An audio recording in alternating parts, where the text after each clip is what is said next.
Liftoff will start in T-minus 10 seconds. 10, 9, 8, 7, 6, 5, 4, 3, 2, 1. We have ignition. It's time! 17 seconds from Game 7 or from championship number 6. Jordan open. Chicago with the lead. Harper got a piece of it. It comes off. The Chicago Bulls have won their 6th NBA championship. Tying run at second, 2 out. Palmero over the head of Jenks. Uribe charges, throws, out! And the White Sox have won the World Series. To the far side around the 8-yard line to Hester. Under it and to the middle with the 15 to the 20, breaks free to the 25 to the 30 to the outside. 40, midfield, 40, 30 to the coast, 20, 15, Hester 5. Oh! Touchdown!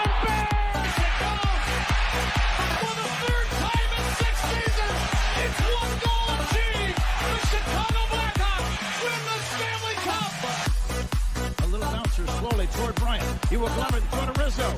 It's in time. And the Chicago Cubs win the World Series.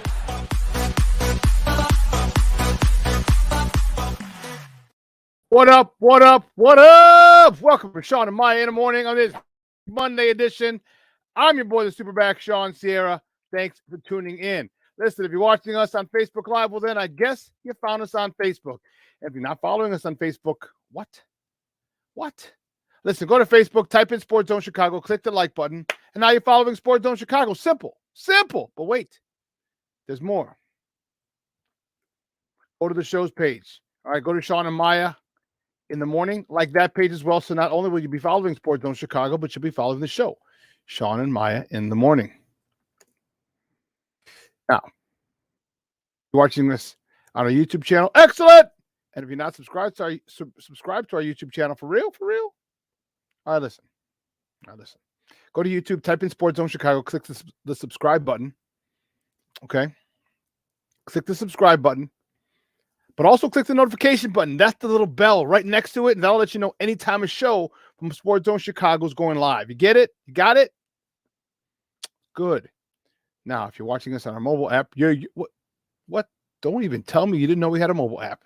Stop it. Shut the front door. All right, here's what you do. All right? Wherever you get your apps from. It doesn't matter where you get your apps from. It doesn't matter. Just go there. All right? Go there. Type in Sports Zone Chicago. Okay, download it. Take us with you on the go. Okay? And I don't care if it's iTunes, Google Play, Amazon, Walmart, Kmart, 7-Eleven, Zayre, Zemsky, Macy, Montgomery Wards, Woolworth, Venture, wherever you get them from. All right? You do that. You download it. All right. Not only do you get Shawn and Maya in the morning 3 days a week, not only do you get our other live shows throughout the week, not only are they archived there like they are on Facebook and YouTube, but I'll tell you what, we give you a slew, and I mean a slew of articles thanks to my man Clarence Council III. Big up to Clarence for keeping you abreast of all articles Chicago sports related. Now, if you're watching this on our Roku channel, I like that kind of party, baby. Yay. All right, listen. Sports Zone Chicago, we have our own Roku channel. So if you have a Roku television in the house, do us a favor. Download Sports Zone Chicago's channel. All right? Download it. Download the tile. Download our channel right to your TV. Put it right there next to Netflix, Hulu, Prime, Max, Disney Plus, Stars, Peacock.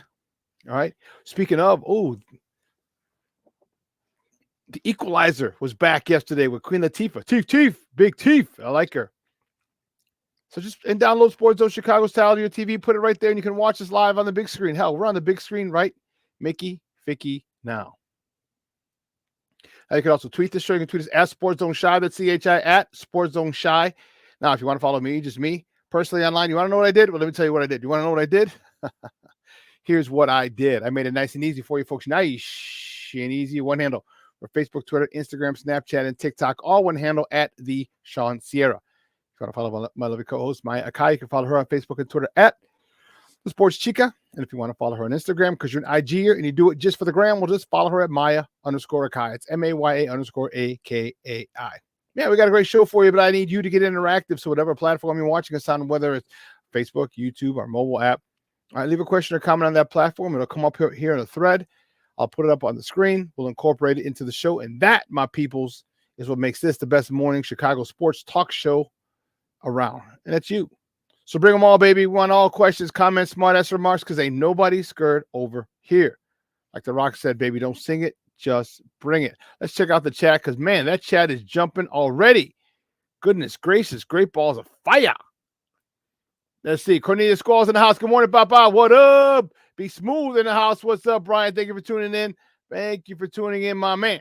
Armando Emeterio Lara Jr. Junior's in the house. What's going on, Papa? Thank you for tuning in. I appreciate it. I know, man. Levette Lee's in the house. Good morning, Levette. Thanks for tuning in. I appreciate it. Michelle Walls in the Mickey Ficky house. Happy House Music Monday, baby. Yay, yay. That's what I'm talking about. That is what I'm talking about. What else? Who else? Oh, snap. My man Luis Mejia in the house. Thank you, Papa. Horizon Grind. Monday, it's Monday, baby. Turn your beast mode on. And thank you for the cigar, Papa. I can't wait to smoke it. He sent me a cigar. He's on vacay in Puerto Rico for a while. Sent a cigar to my CrossFit class this morning. Thank you, sir. You are a gentleman and a scholar. Cornelius, stop it. Funny how Caleb Williams has gone from the best quarterback prospect since Andrew Luck to not even being considered the best quarterback in this draft. It's all hyperbole. Everything is hyperbole. They're just trying to hype it's an event. Remember, the NFL puts on events. All right. Remember the draft 20 years ago? It wasn't a big deal. It's an event. Remember the NFL scouting combine 20 years ago? Wasn't a big deal. The NFL puts on events. Remember that. So they have to hype up their people. Got to hype them up.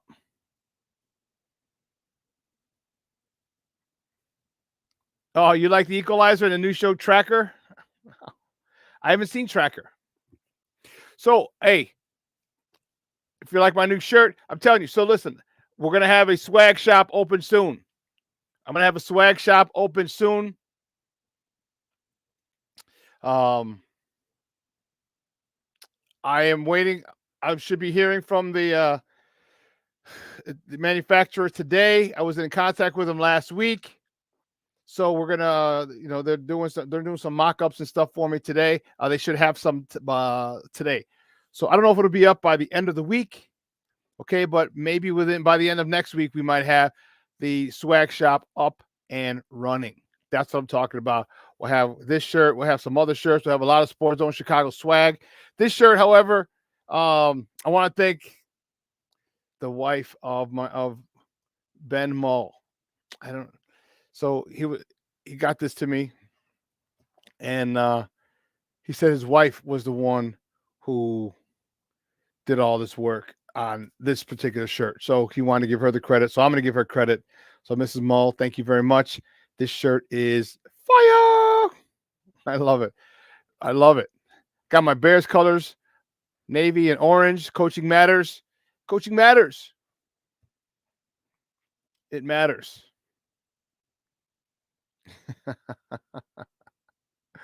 So you'll be able to order that very shortly. We'll put up it'll be in our link tree, and we'll have a site dedicated, a website dedicated to it. You can just go and grab it and support the show that way.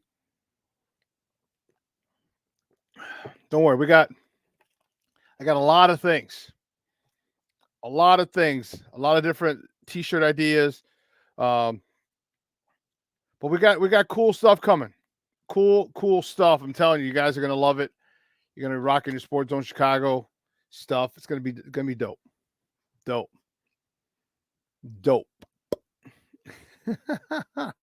Levette Lisa send me one of everything. Oh man, we got a good show for you. 10 o'clock. All right, Usaid. All right, Koshal, Usaid Koshal from Bear Report is going to join us. He's been covering the Bears. It was funny. So we were in the press box. See, I don't know. It was my first year in the press box. So I didn't know everybody in the press box. I knew quite a few people.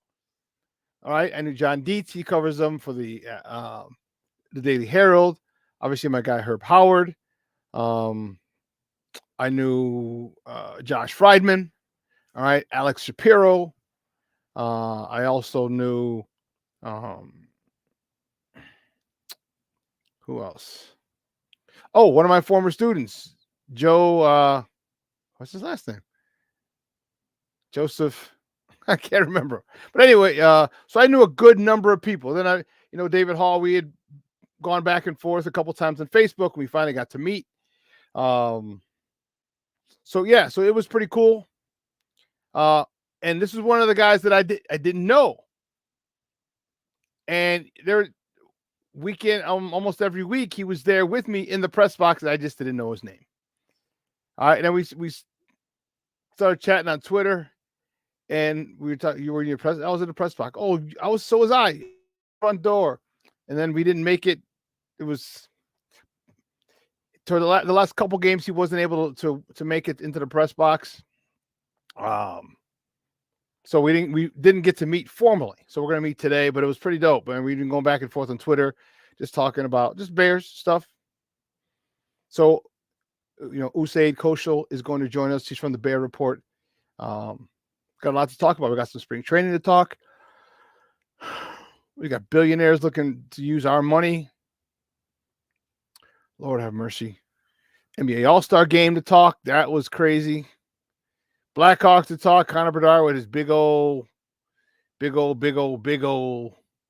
face mask. Scored a goal this weekend. So that's what I'm talking about. Connor Bedard, baby.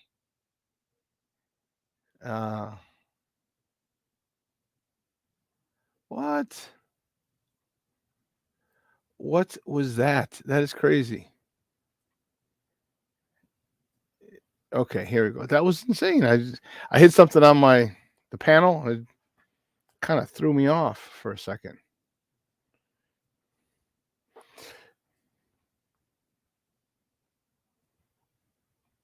Oh, Cornelius said with gutsy play calling, Justin had better be good with his feet. Yeah. Yeah, he said Fields was awesome with his feet. Yeah, I don't know about awesome. I think you screwed him up when you had him starting to take his first step was with his left foot as opposed to his right and his drop back. The center snap was always erratic. That caused a lot of problems. That shouldn't be a problem moving forward. We'll talk a little bit about that. We'll talk about that more at 10 o'clock with Usaid Koshal. With Usaid Koshal. Let's see. Hold on. Okay, good. Yeah. I still have that. Good. All right. Well, listen, guys, you know how we do. The first segment of every show is called Top of the Morning. It won't come just when you want it.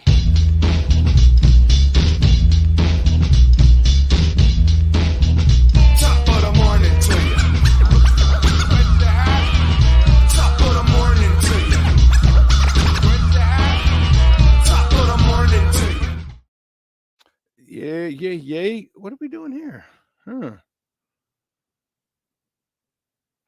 All right. Well, you know what? Let's start off with a little scary news that we reported on Friday. Okay. Well, we have some better news for it now. On Friday, for newly enshrined NFL Hall of Famer Steve McMichael was rushed to the hospital over the weekend. And it was, he ended up being diagnosed with the UTI, urinary tract infection, along with MRSA. Okay. He was given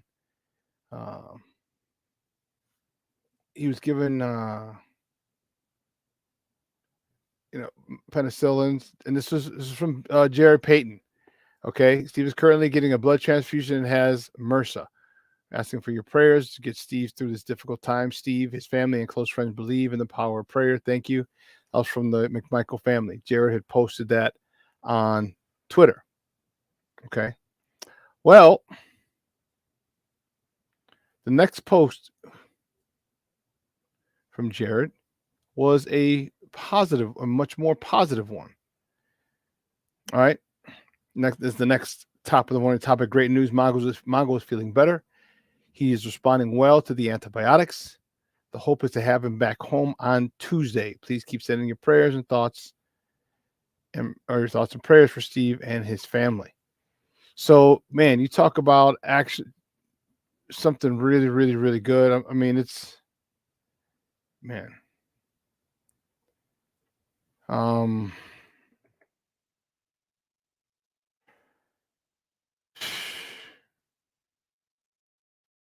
With Steve McMichael, it's a tough call, because he's dealing with ALS. It's not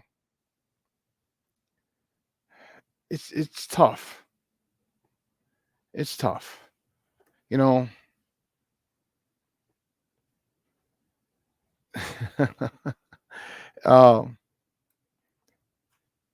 not.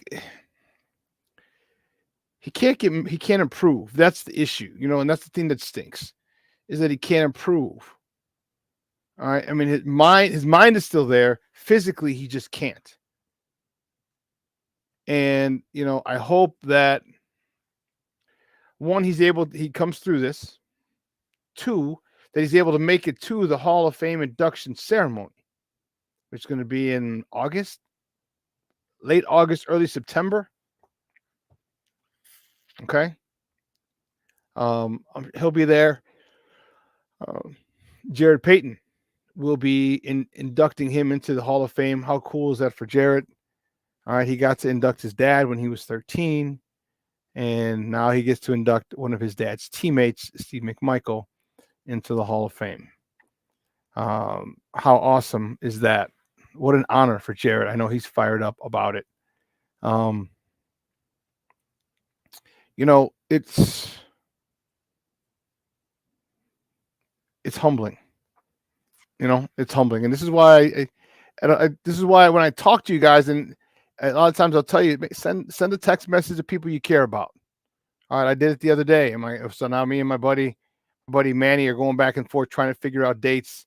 I was like, let's go to dinner. Like, all right, and dinner didn't work because he's got the kids at the home at the house, and he lives out in western suburbs, and I'm like, we can meet halfway, but he's got dinner with the kids. So, and that's one thing I'm not trying to get in the way of dinner with, family dinners. So he's like, let's do a brunch. So he gave me a couple of dates, like, I can't do it. What about this date? Now he couldn't do it. I was like, what about a Sunday? He's like, oh, Sunday works. So now we've settled it down. So but what it does is, again, it lets people know that you care, because tomorrow's not promised. Okay. It's not promised to any of us. All right. So, and we're hoping and praying that Steve McMichael is able to make it to the day of induction. Okay, man, it's crazy as you get older how certain things matter, and how your definition of rich and wealthy change. Man, that changes so fast, so differently than in your 20s and 30s, and maybe even your 40s. So we're pulling for Mongo. Okay, but make sure you send a text message to somebody you haven't spoken to in a while. All right, one of your loved ones, your cousins that you're really close with. Just life gets in the way. All right, one of your friends, just shoot a quick text. All right, maybe you guys could set a date to meet up for a brunch or for a dinner or for a lunch or something, or breakfast, just whatever. Take care of it. Make sure the people that you love know that you love them. All right. Well, the next top of the morning topic. Where did that go? Did I not do that? No, here it is. Look at this one. Sox owner Jerry Reinsdorf seeks $1 billion in public funding. Are you serious? Wait, are you freaking serious? You want $1 billion in public money to build a new stadium on Roosevelt and Clark. You know how crazy that is? He said there's TIF funds and everything already allotted for that space and blah, blah, blah, blah, blah. I'm like, really? See, what he's doing, he's setting it up for a move if he wants, saying, hey, I tried my best. Well, what's wrong with 35th? What's wrong with Sox Park now? What's wrong with Sox Park now?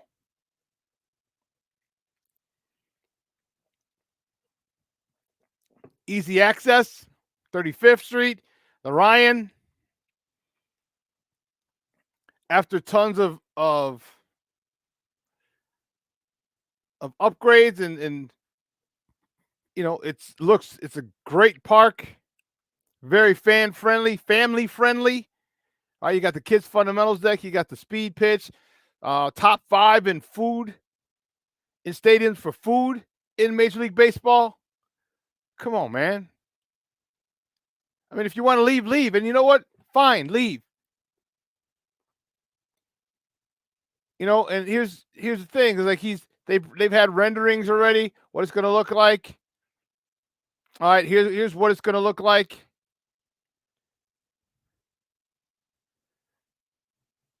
That's looking south. You got the river to the right.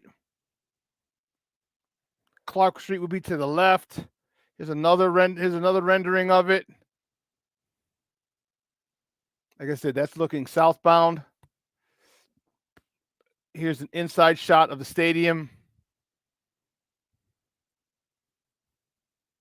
That's looking. See how that was. Let me see. That's. Oh, so you know what? Oh my goodness. So they're gonna have 2 video boards. See, that's the outside of the stadium. That's the video board outside of the stadium. Because I'm like, wait a minute, that's looking south. I was trying, and then the video board on the inside, that's looking north. And that'll take you. That's why you see the Sears Tower. And yes, it's Sears Tower to me forever. That's why you see the Sears Tower behind us. So you'll have 2 video boards, one on the outside, so people can go if they're walking down outside the park, and you have the video board on the inside. Pretty dope. But he wants us to pay. He wants $1 billion. He's seeking $1 billion in public funding. Come on, baby. Come on, man. You're killing me, Smalls. You're killing me. You know, it's unfortunate that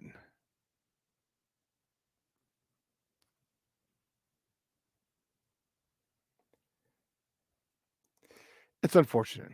Well, listen, let's take a quick break. Oh, you know what? We got one more. We got time for one more. You know what?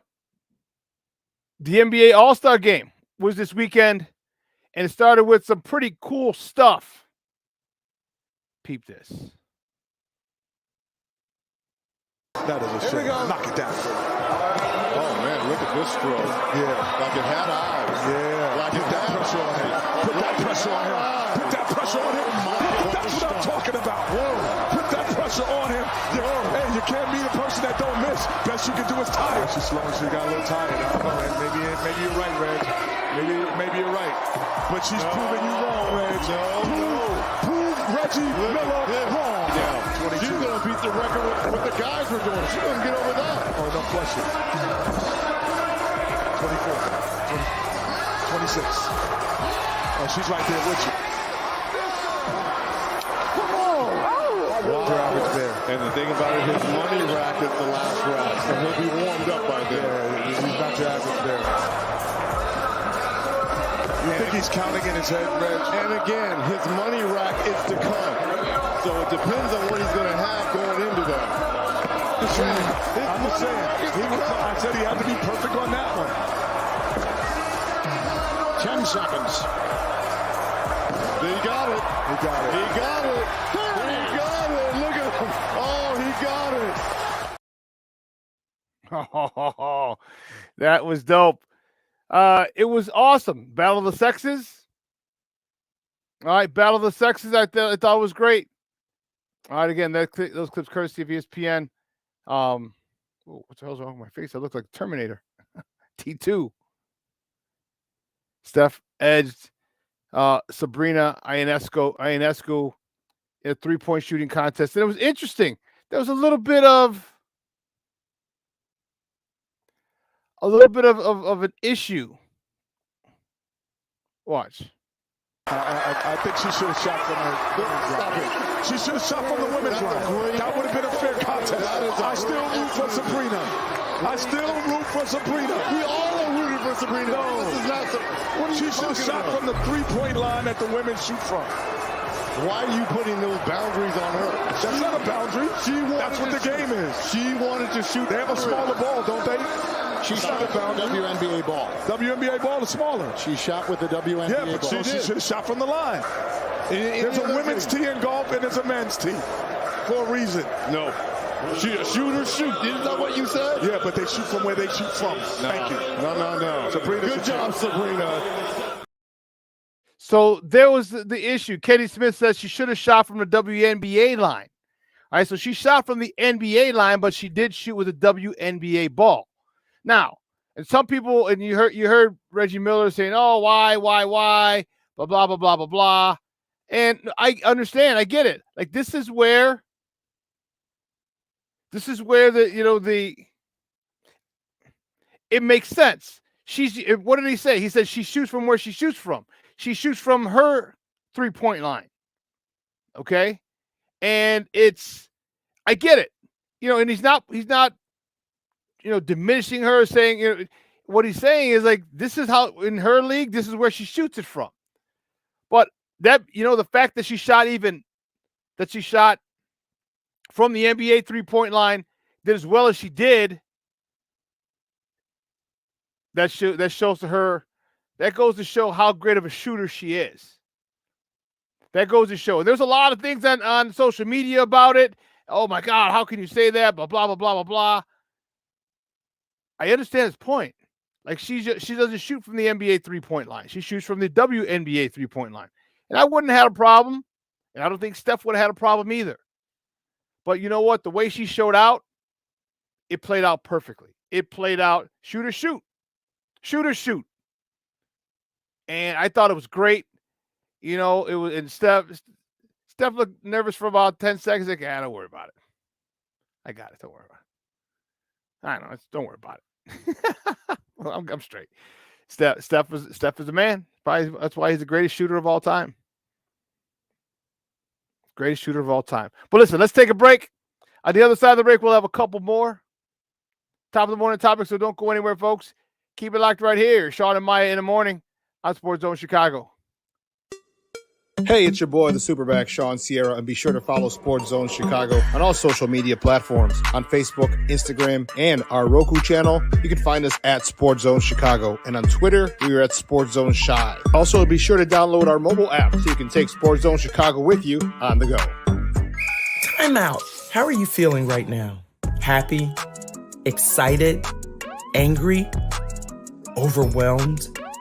One of the best things you can do for your mind health is to name what you're feeling. It can sharpen your awareness and help you talk about your feelings with someone you trust. Here are 3 questions to ask yourself. Where are your thoughts right now? In the past, the present, the future? Do you notice any sensations in your body? Is your heart beating fast? Is there a flutter in your stomach? Or are you fully relaxed? What do you need right now? Time with others? Time to yourself? Remember, there's power in this awareness. So find ways to identify what you're feeling today.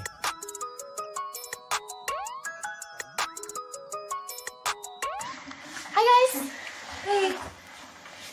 Hi, Megan. Hey, Jessica. Megan, you're a tramp. Brian Fitch told me you guys made out.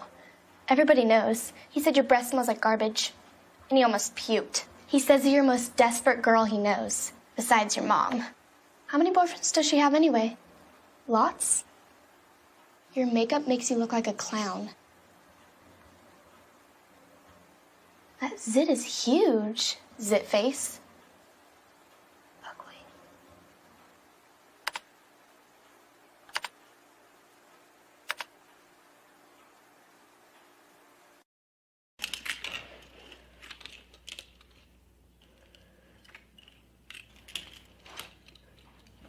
Hey, bud, what you doing? I'm playing with cars. Cars? Can you show me what a car does? Whoa, whoa, whoa, whoa, whoa. Hold on a second. First of all, this is a school zone. So you need to put down your cell phone, stop texting, and let's get to driving. Now you're coming up to a stop sign, right? You need to slow down and stop before you hit that Y line. I want you to look left, right, left. You don't want to get hit by a car going on your left and to your right to make sure you don't get sideswiped by a guy coming from your right. You're coming, and you see a crosswalk. You better slow your horses down because the #1 rule of driving is always yield to pedestrians. Now stop, pull over, and you are done driving. Gosh, what do they teach you kids in school nowadays?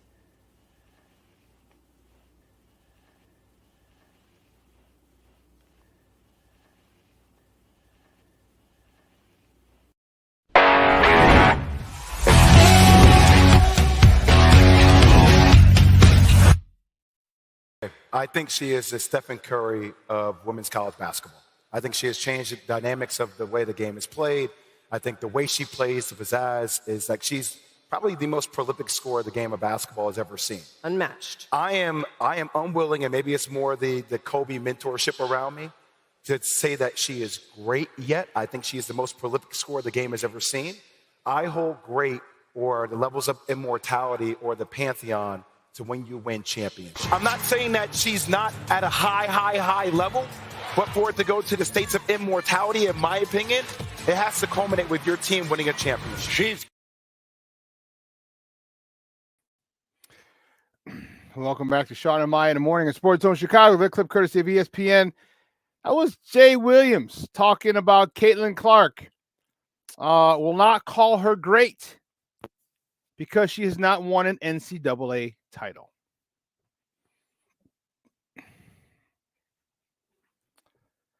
Wow. You know, I'm not going to attack Jay. What I'm going to say, I'm going to attack what he said. Don't get me wrong. You know, how can you not call this woman great when she breaks the NCAA record in scoring for women's college basketball, for women's basketball? How can you not call her great? You know, you can't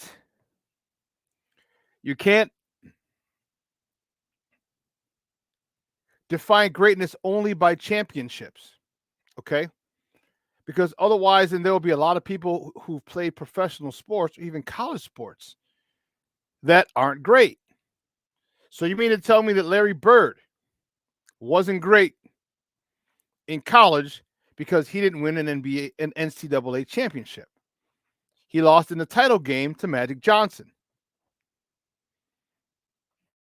You mean to tell me that Bo Kimball, Hank Gathers weren't great in college because they didn't win a national championship? Xavier McDaniel, he was the first person to lead the NCAA in scoring and rebounding. Xavier McDaniel, yes, he was. And then Bo Kimball or Hank Gathers did it years later. I don't agree. How can you say she's, a prolific scorer after she breaks the NCAA women's scoring record, but how can you not call her great? How can you not do that? That to me is idiotic. I can't see how you can say that.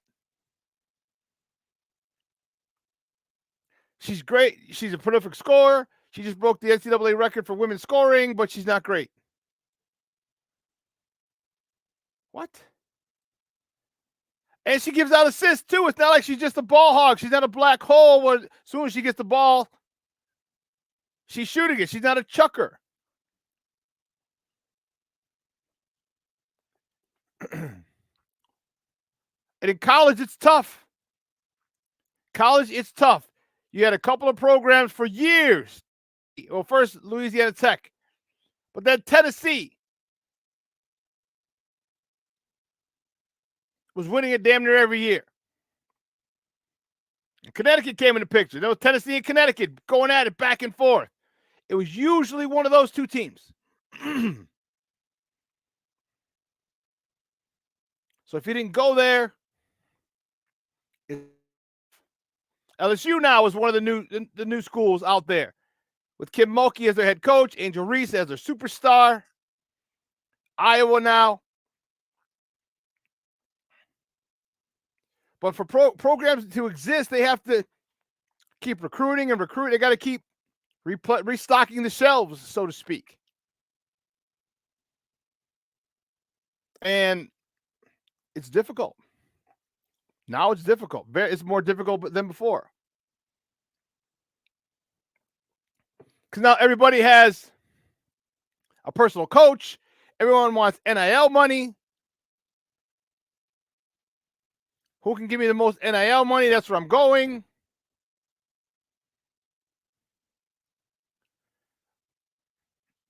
You know?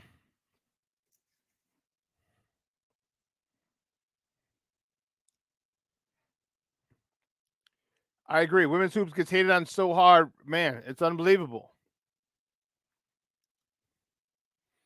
It's a team sport. Yeah, I agree. I mean, she had a good team. Don't get me wrong. I mean, one of them graduated. The girl with the Polish last name last year graduated.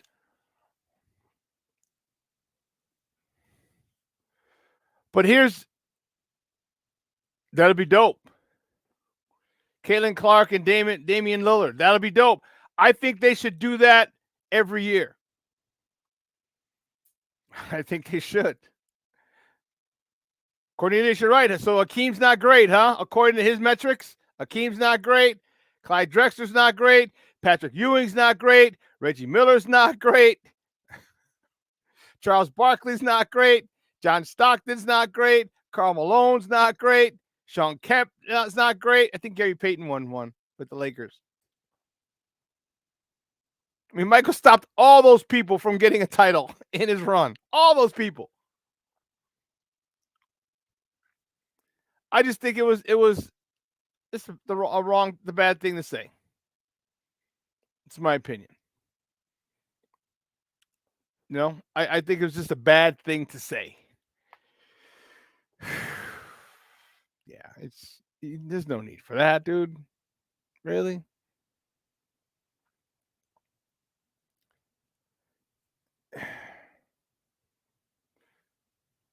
My man, Black Diamond in the house. Keith Harris back in the house. AC Adam in the Mickey Ficky house. Didn't I tell you?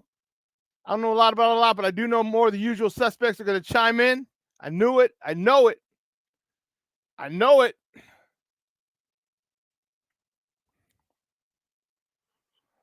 You know, so Jay Williams, come on, man. Give her flowers. Give her flowers. And truth be told, she doesn't really care about you. She is great. You do not break the women's scoring record in NCAA history if you're not great. It's not like you can't even say she's not even all-around player. She's giving out dimes left and right every game. So she facilitates as well as scores. Come on, Jay. I'm not going to say you're better than that because that's condescending. So whenever you hear me say, oh, come on, dude, you're better than that, you know I'm being condescending. Just so I am. I just am. That's why I get offended when people say it to me, like I'm better than what? I told you I had some dude say that to me. I'm like, dude, you've never played football in your life. Like, oh, you're older. You probably played the metal football games like I did, but you know what I mean? How's the level of your football experience? And you're telling me that this and this and this and this and that, and I have respect for you, and You know, like I'm better than. Come on, bro. Don't patronize me. Don't patronize me. So if you ever hear me say something like that, no, I'm patronizing somebody. Yeah. So there was a tweet. There was a thing going on Twitter yesterday or 2 days ago, and it continued yesterday with Stacey King talking about build. He said, "Build, keep Justin, build around him, trade back," and then you get this Jamoke who said, "Oh, being a bench warmer on MJ's team doesn't make you qualified to comment." And another dude said, "It's ain't just basketball. Stick to, football in your sport. Stick to basketball." I was like, "Really?" And Stacey, he was funny. He went back and forth. Well, he said something to the point of,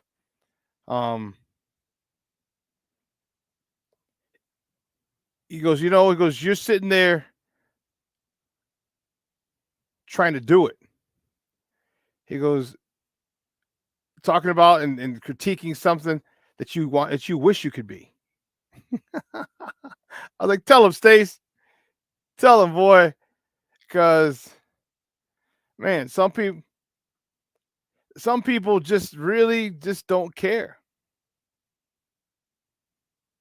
Just don't care. They have no regard. You know what I mean? It's like, not that you treat these guys any better, but man, if you wouldn't say this to him in person, don't say it in on Twitter.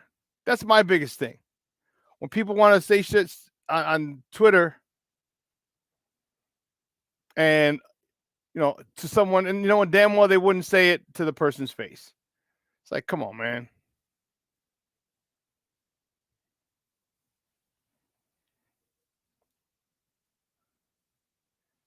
Yeah. Yeah, it was, dude, it was nutso. Yeah, dude. And here's the crazy part. I've dealt with it too. Like, there's so many trolls. There's so many little D-bags. And they come out like piranhas. They come out like cockroaches.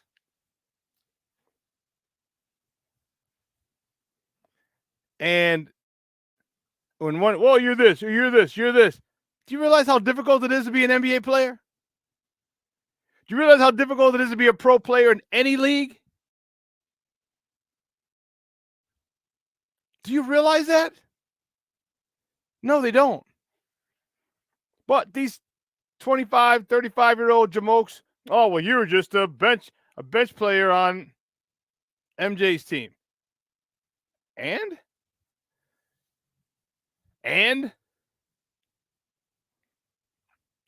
Did we ever see you on TV? You ever hear about or read about you in the paper? And you're sitting there coming at a professional athlete, a 3-time NBA champion, and you're coming at him? Come on, man. This is ridiculous. James Ford in the house. What's up, Papa? Good morning. Thank you for tuning in. Yeah, it was nutso, dude. It was nutso. Well, let's keep it. The next top of the morning topic. Sorry, I had a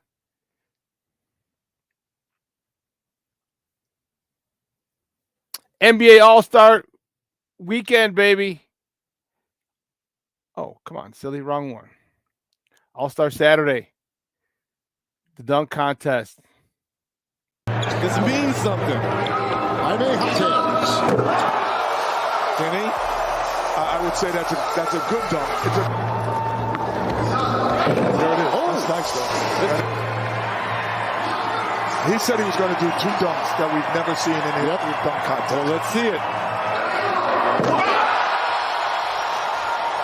But he was much more electric last year because of the surprise factor. But he's high though. My goodness. Mm-hmm. My goodness. Do not stand under the rim when this young man going to the basket. I mean, he's jumping over a big man. No. And how tall is he, honestly? He looks 6 feet. I don't know what he is on the list. That's nice. What is he? The judges are haters. Here we go. That's over. It's over. Defends his championship. It's over. You want to say it now? That video courtesy of ESPN. That's Max McClung. If you remember him, he was a G Leaguer who won it last year. He won it last year. Signed. I think they brought him up like a week before. And then they sent him down like a week after.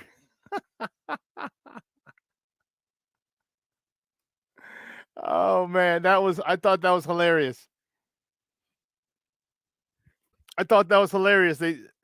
But he was electric. He was electric. You know, he was electric in the All-Star game. All-Star game was pretty good. Check it out. Multiple chances. Doncic cannot finish it. Here comes Giannis to Lillard and Halliburton. How about and Julius Randle with the shoulder injury. And did Bam just throw the ball off Jokic's back? And then knock down the three. That one, George runs it, sets it up for LeBron. There's a highlight for LBJ. Talk it over. How about it, Candace? That was a game right here. If you're an OKC fan, they don't want to hear that. No, we didn't. No, we didn't. Trey with the patented boom. Just a cool 30-piece for Dame Dollar. Uh-oh. What? Wow. That was multiple flat tires. That was the Motor Speedway flat tire. Oh, my God. Y'all see this? Video courtesy of TNT. Man, did you see that from half court? Are you kidding me? Dame was the MVP of that, if I'm not mistaken. Dude, that was crazy. Dude,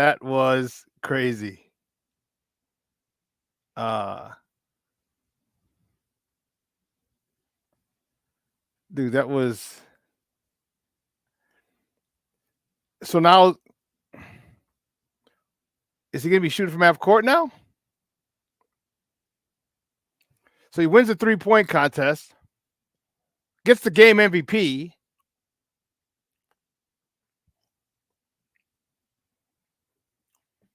And look, you know what's crazy? He's just the second person since Michael Jordan to win a Saturday event and the MVP.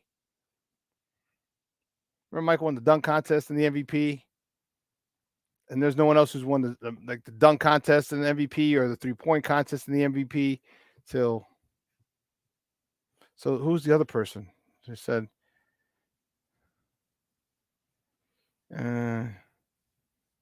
he's the second. So Michael Jordan, and that's crazy. That is insane. That's awesome. That's one hell of a weekend. You talk about, yeah. You know what? You say Dame has to come through for the Bucks. I still don't think that they're used to playing together. I think it's like when LeBron and AD got together. You're gonna have to learn how to play together. Brian. And that shot was about a mile from my house. Ryan lives in Indiana. Oh, that's crazy. That's insane. All-Star game was fun. How did you like the floor? It looked too psychedelic for me. A little too psychedelic for me. I don't know. I just didn't. I thought it was cool.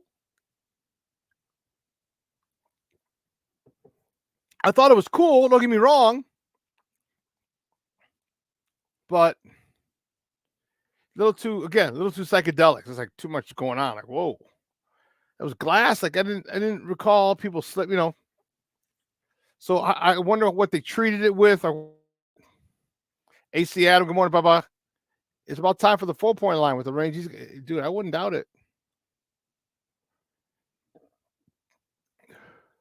You gotta. But it would only be for the top of the key because you really can't go to the side. You know what I mean? You can't do that.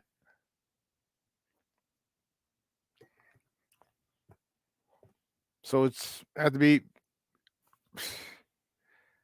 3/4 court to the half court.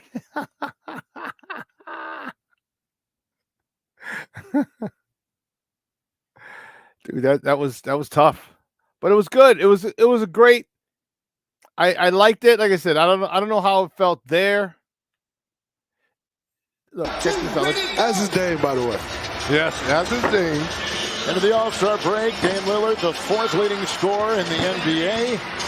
And here he goes, firing away. Part of that 75th. It's not necessarily how you start, but you want to start to find a rhythm. And here we think this is too close for Dame's spot. Oh, right, 21. Pressure here now. Here we go. Pressure here. Here we go. 23. Need the money ball. He needs the money ball. He got it. Hey now. He knocks. Hey Dollar. He knocks out a former champ in Buddy Hield. The clip courtesy of TNT. Buddy Hield. You know it. Damian Lillard. What a day. What a weekend. What a weekend for that young man. I'm happy for him. That's good stuff. Second person since Michael Jordan. That's a hell of a weekend, Papa. That's a yeoman's effort. You talk about I got to work the weekend. That's coming back to back. Pretty impressive. Pretty impressive. Jason in the house. Good morning, Papa. Thank you for tuning in. Keith, I don't know if I said good morning to you, Papa. If I did, oh, well, you get another good morning. Good morning, Keith. I appreciate you tuning in. Anyone else check in when I didn't? I think I said hi to AC Adam. Black Diamond, I did. I remember that. Good. Let's make sure I get. Yeah, it was good to see the veterans participating. But you know what? Like the 3-point contest, like I would love Steph to have got in it. That'd have been great. Steph and Dame going at it. But he was with Ionesco. And I like that. I thought that was pretty cool. So now next year, Caitlin Clark versus Dame in the, And here's another thing. Why not have them in the? No, because they have their own. WNBA has their own. I just think it's cool. My man Junior showing your age. Showing your age. Good morning, Papa. Good morning. You actually got to work sometimes at your job, Jay. That damn work thing gets in the way. Mother Hubbards. Oh, man. But I think it's cool. Get one girl. So who's the next hot shooter? Who's another hot shooter? See, the thing you want to do is you really want to build on this momentum. Ionescu did a phenomenal job. And, man, Charlie, did you see the picture of her in her non-uniform? Hold on, player. Let's just say she's easy on the eyes. Easy on the eyes. I was like, damn, how you doing? Hey, Shorty, how you doing? How you doing? Oh, man. Caitlin, next. I think that'll be dope next year. Do it. I just think it's pretty cool. I just think it's awesome. And it gets the WNBA players more recognition. It gets them like, oh, they can shoot like that? Okay, maybe I'll check out a game. And that's all it's about. It's about marketing. It's about getting more eyes on the WNBA. That's really what it's about. And they need it. All right, they need it. And it's a great thing for the NBA to show their support because they are supporting the WNBA. It's a great thing for the WNBA because you're getting more exposure. I love it. I think it's great. I just absolutely think it's great. So great job by the NBA this year on all fronts. Great job. Well, listen, let's take a quick break. And on the other side of the break, we're going to welcome our guy, Usaid Koshal from BearReport.com. We'll talk a little Bears football. All right, so don't go anywhere, folks. Keep it locked right here. Shawn and Maya in the morning on Sports Zone Chicago.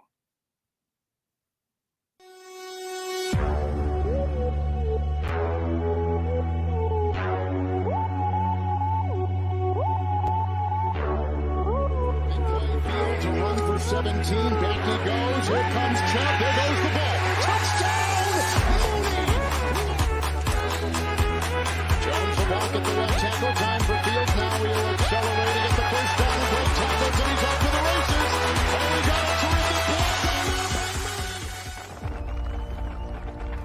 block. For every generation, it has started with the call to serve. Discovering the purpose and the belonging earned with the title. Learning to dig deep and push through adversity together. Defending our nation and its people. It is a life of great worth and reward. But Marines are never really finished serving. Their commitment comes full circle, visible in communities across our country. This is Semper Fidelis, always faithful, always Marine, marking a path for the next generation. So I've come up with the family emergency plan. Great. What is it? It's difficult to talk about, so I'm not telling you. How will we know what to do? You won't. I'm so glad I won't have to remember anything. And me too. Thanks for this, sweetie. Talk to your kids about who to call, where to meet, what to pack. Search Ready Kids at nyc.gov or call 311. From that ACL tear, Kyler Murray on 3rd and 4 airs it out for Rondale Moore on the sideline, and it's incomplete.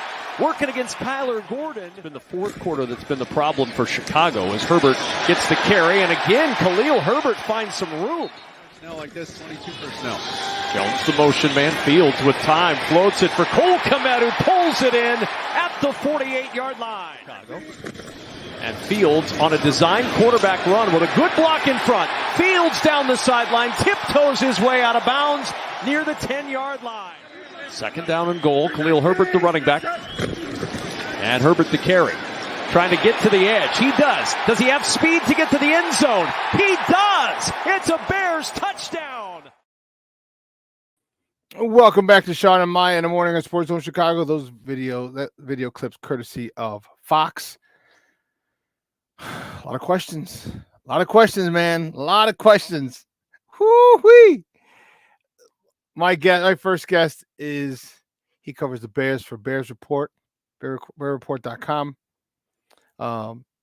First time here.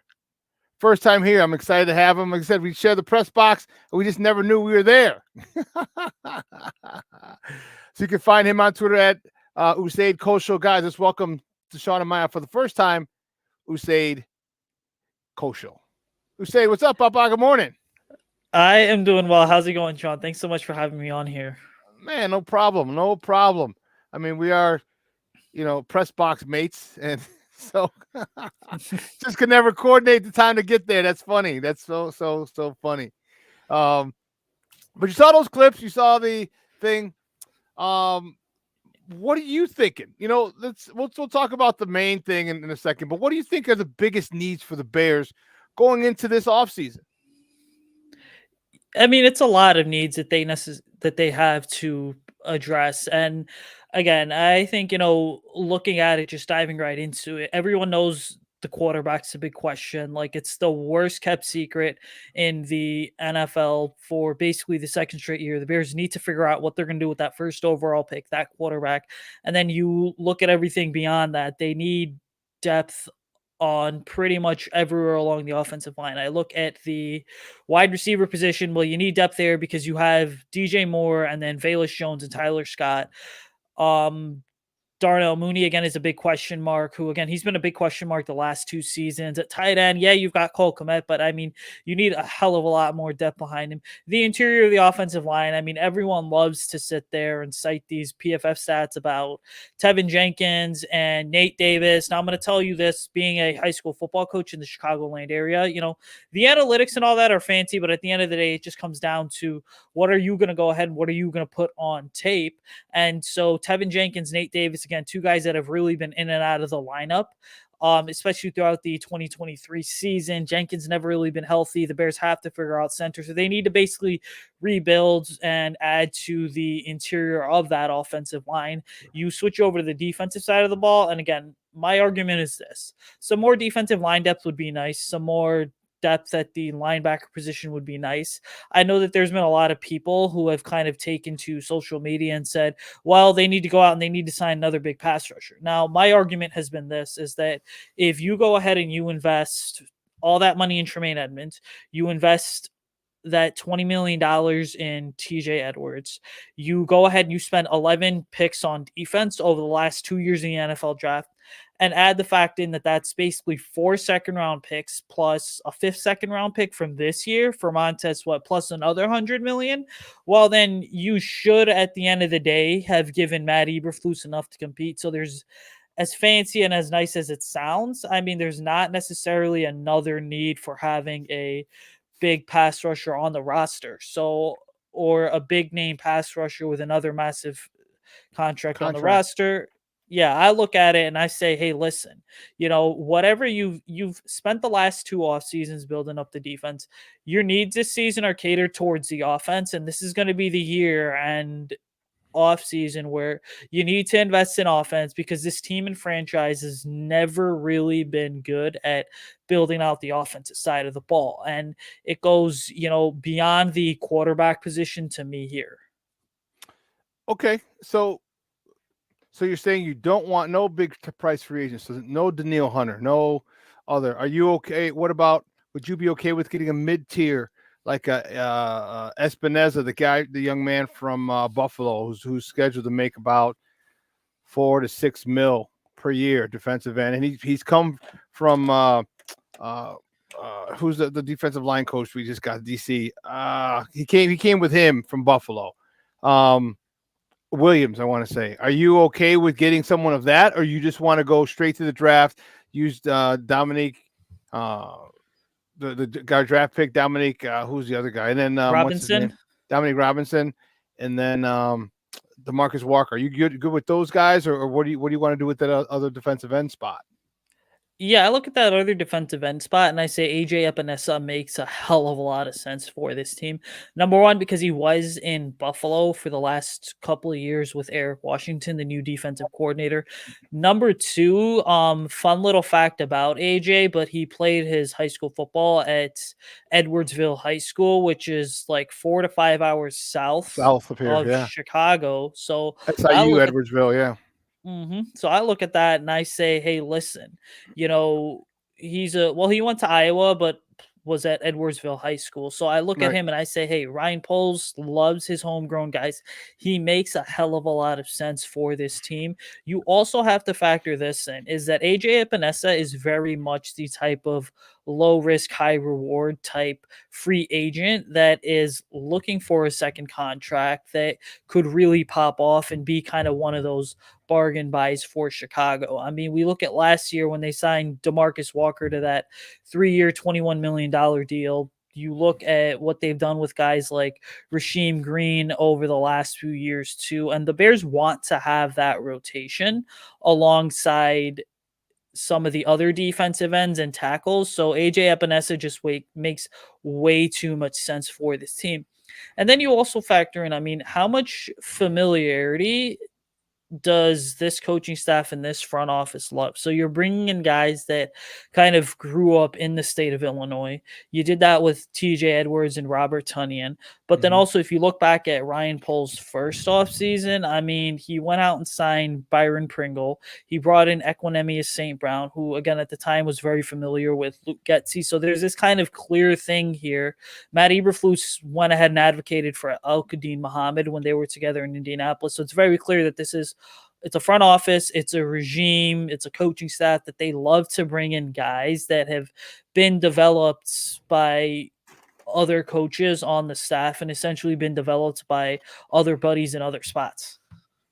Guys, we're joined by Usain Koshal. He covers the Bears for BearReport.com, talking Bears football here on Shawn and Maya in the morning on Sports Zone Chicago. So let's talk about the number one pick then. Where are you? Are you camp Team Justin, Team Caleb, Team first overall pick? I mean, where do you stand as number one pick? Because unfortunately, this thing has gotten toxic. You just look up and down Twitter and X and Facebook, and it's just really toxic how certain people who don't want Caleb here, I mean, who don't want Justin here, just the name calling and the insults and everything if you don't agree. And I'm sure there's some people in Team Justin who are doing the same. But it's just gotten toxic and crazy. What side of the fence are you on? I mean, I'm on team, hey, I don't care who the quarterback is, figure it out, which it's hard to, I feel like, find people in that boat, because I look at this and I say, hey, whether you've got number 1 or number 13 from USC under center, whether you've got number 10 from UNC under center, whether you got Jaden Daniels or McCarthy, I mean, the reality is that you're going to have to put a team on the field for the foreseeable future. And whether, again, that's Justin Fields, Caleb Williams, whoever it is, right? So I look at this and I say that there's a couple things you have to consider. Number one, do you really believe, and again, I think this is a question that isn't being asked enough, but if you believe that a guy like a Caleb Williams can be better going into year 3 than Justin Fields was, you probably are going to go ahead and pull that trigger. Number 2, what's your long-term vision for the quarterback? Number 3, how does that quarterback fit? How does Caleb Williams fit into your offense compared to a guy like Justin Fields? Because again, they're two very different type of players.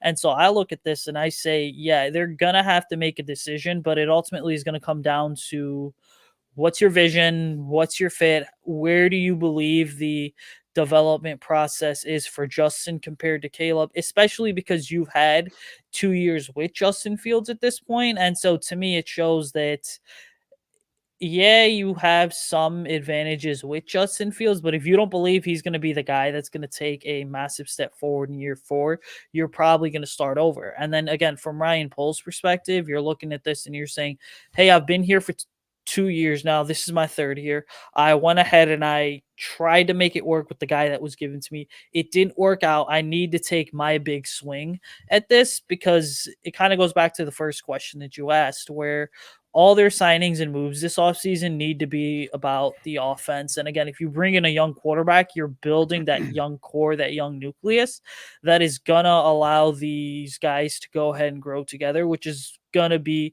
essentially a step forward towards building a consistent winner.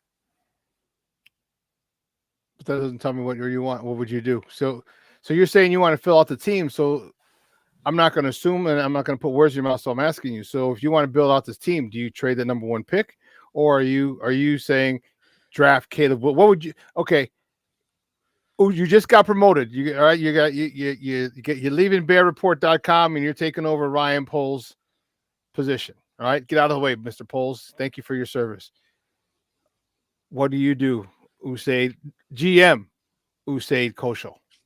Yeah, if I had to put my GM hat on, I would, I would honestly go ahead and definitively say, yeah, I'm taking Caleb Williams.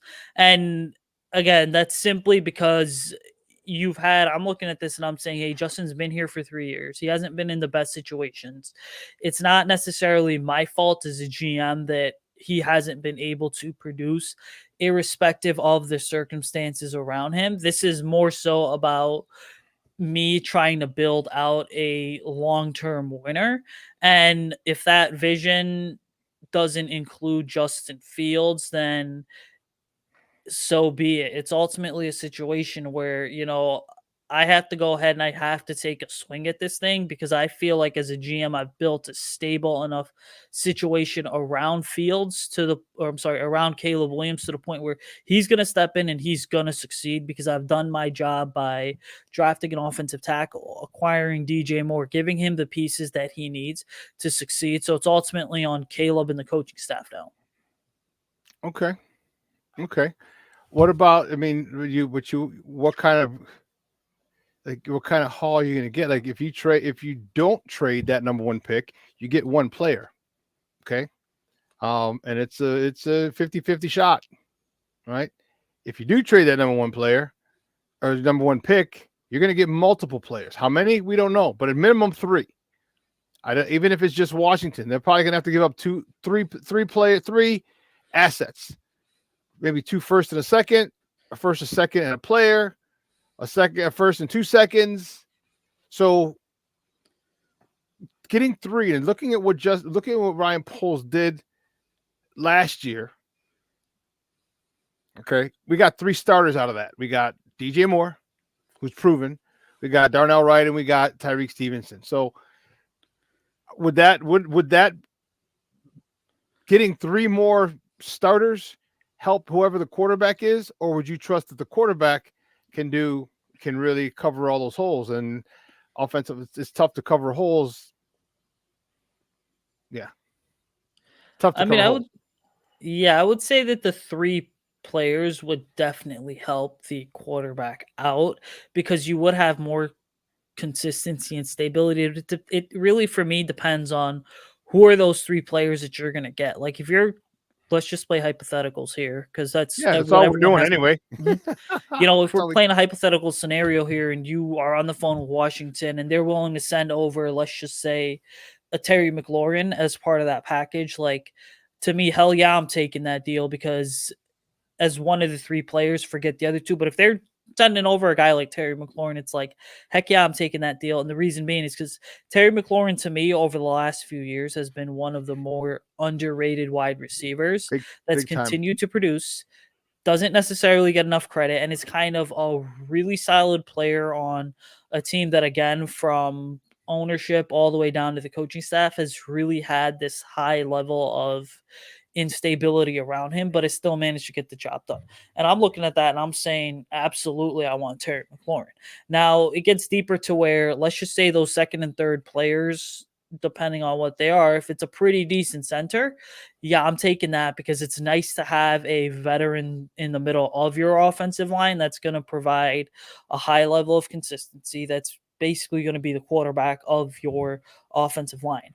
I look at it and I say this too, Washington, they're pretty deep at the pass rusher position, and they've been that way despite trading away Montez Sweat, despite trading away Chase Young. So if they are on the phone and saying, hey, we're willing to send over a Deron Payne, or even a Jonathan Allen, I would say, okay, cool, I'll take that as well because, again, those are 2 guys that have played football at a high level. They are 2 former first-round picks, a couple Alabama guys as well. So they've really gone ahead and been very consistent. So to me, I look at it and I say, yeah, even though it's, let's just say Terry McLaurin, if it's, some guys on the defensive side of the ball as well, then you would probably go ahead, right? And I would take that deal simply because you're still going to be adding to the entire roster to help that, quarterback out. Yeah, and that's where I stand. Because I think there are a couple more positions that we need to solidify. So for me, I'm Team Justin, and I trade back to 1 and 2 to Washington. Like I said, you're going to get 3. All right, three assets. And I wouldn't be surprised if they get Deron Payne with his big contract. You know what? Like, hey, you don't want that. Not with a rookie quarterback. Give that to us. We'll take it. We'll absorb it. And that defensive line is wow. Remember, we were looking at him potentially last offseason before they franchised him, I believe, and then they worked out a deal with him. But I think holes. I think you can look at what a perfect way to build a draft for me is. I mean, a team is through the draft, and I know Poles has said that repeatedly. So that's why I'm Team Justin. But I also think Justin is. Give me your personal thoughts on Justin. All right, you watch the games. All right. What are your personal thoughts? Do you think he can get it done? Because there's a lot of speculation from different people, depending on the sets of eyes that they have, that Justin can get it done. And there's another faction that says Justin can't get it done. Yeah, I ultimately do believe that there's enough talent there for him to be able to get the job done. And you go back to the couple of years where he was starting at Ohio State. You look at the 3 years in the NFL, and again, the last 5 years have provided more than enough of a sample size for us to basically see that Justin Fields can ultimately be the guy moving forward. You go back and you look at that game a couple of years ago against Clemson in the college football championship. I mean, that was really the game that for a lot of people, whether you were or were not a Bears fan, solidified the fact that Justin can absolutely be the guy moving forward for any NFL team. I look at it and I say there's the generic and the basic arguments that we've all had in terms of, yeah, well, the Bears really haven't done enough to support him over the last 3 seasons. And again, that's all valid. That's all true. We kind of don't need to waste time on that. But as an individual player, if we're going to talk about where he's at, he's certainly taken a step forward, right? He's gone ahead and he still has that aggressive mentality in terms of his ability to go ahead and just push the ball down the field. He's been pretty decent at that.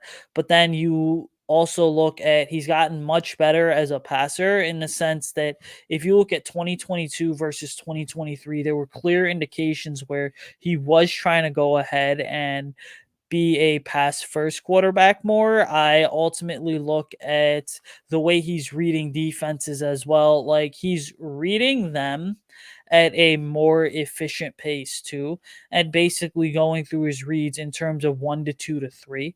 But then again, a lot of people make him the punching bag, and it's all offset by the fact that if we're going to be honest, like the Luke Getsy offense did not necessarily, even though everyone's like, oh, well, it's from the Shanahan McVay tree. He's a disciple of a guy like Matt LaFleur, who's a disciple of Shanahan and McVay, is that it ultimately was not necessarily the prettiest showing. And what I mean is that guys were kind of in and out of the right spots. Their alignments and their splits were clearly off.